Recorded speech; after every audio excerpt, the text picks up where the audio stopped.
Hi everyone, this is Convict Lad and I have watched Spider-Man Across the Spider-Verse and found amazing hidden details that you may or may not know before. Let's begin without any further ado. At the start of the movie, the Sony logo begins to glitch and one of the fonts it glitches into is the exact same font as those from the Miles Morales Spider-Man comics. The same change is true of the Sony Pictures Animation logo, which briefly glitches into the same font as the Marvel Superhero Secret Wars number 8 font, which was the issue where Spider-Man first gets the Black Venom symbiote costume. The movie opens on Gwen drumming with her band and recounting her origin story. The band, the Mary Jane, originated in her comics. We also saw a billboard of Mary Jane's band in first installment of the movie.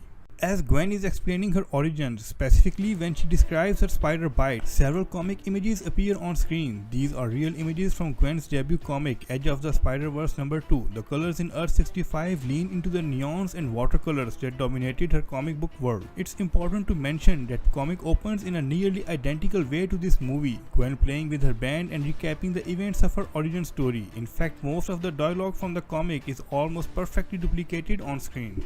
In Gwen's bedroom, there is a poster for a band called Ultimate Fallout. The comic Ultimate Fallout number 4 is the first issue that Miles Morales appears in. Ned shows up here in Gwen's universe as a Flash Thompson stand-in bullying young Peter. Ned leads appear in the Marvel Cinematic Universe as Peter's man in the chair. However, in the comics, the two weren't very close friends, often competing for the affection of the same woman, Betty Brant.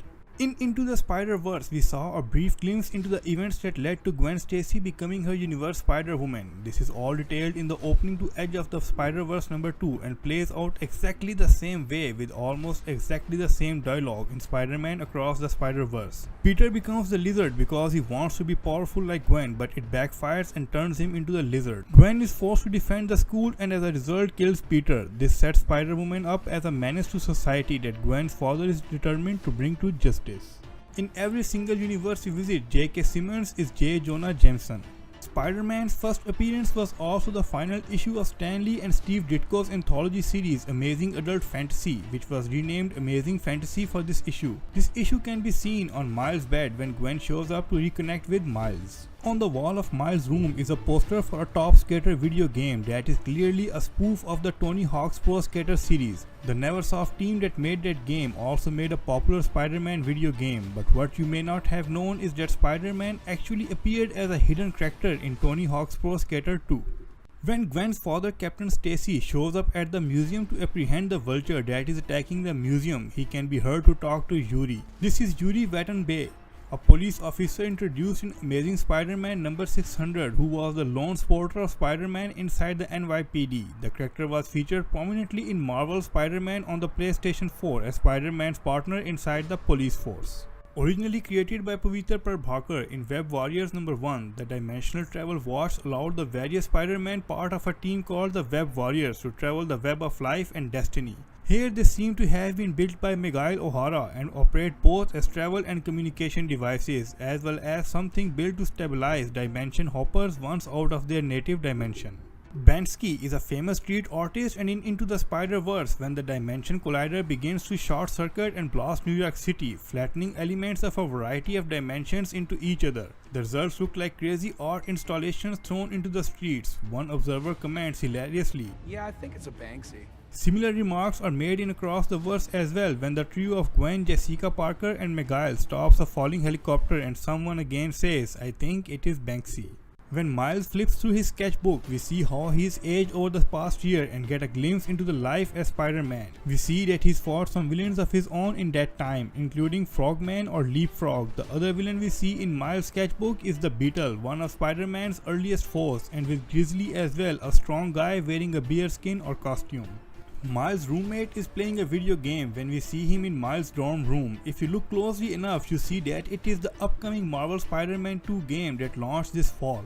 When the Spot is first exploring his powers, he leans through one of his portals and enters the live-action Venom movies. There he encounters the shopkeeper Mrs. Chen. Before the Spot goes back through his portal, he grabs a box of Venom mints.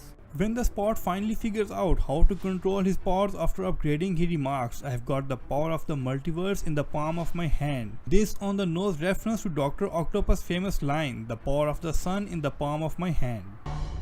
The power of the sun in the palm of my hand. In Into the Spider-Verse, Miles' father Jefferson remarks that all these new coffee shops are moving into the neighborhood. He specifically makes fun of one called Foam Party, which he says sounds more like a disco than a coffee shop. Foam Party? Is that a coffee shop or a disco? A year later, and Foam Party must be doing pretty well because it is still open in Across the Spider-Verse. When Miles and the Spot are fighting, they open a portal and dump a bunch of actual foam into Foam Party, where they continue to fight while sliding around on the floor as if they are dancing to disco. It's a smart callback to a relatively obscure joke from the first movie.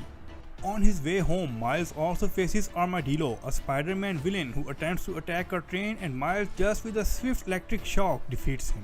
When Spider-Gwen shows up to swing around town with Miles, they quickly thwart a robbery by a man in a green and black striped shirt. This is the Bodega Bandit, one of Spider-Gwen's most frequent roles. The character is clearly modeled after McDonald's Hamburglar, and his motives are the same as well. He's frequently seen robbing hot dog and burger joints. While swinging around Mumbarton, a billboard for a movie reads Sacred Wars. This must be Mumbarton's version of the upcoming Avengers Secret War. When Peter returns home with Mayday and places her in her crib, we get a glimpse of the stuffed animals she plays with. The two we see are goofy versions of the Green Goblin and an octopus wearing a mask. This is a reference to the two villains he fought in the previous film Green Goblin and Dr. Liv Octopus.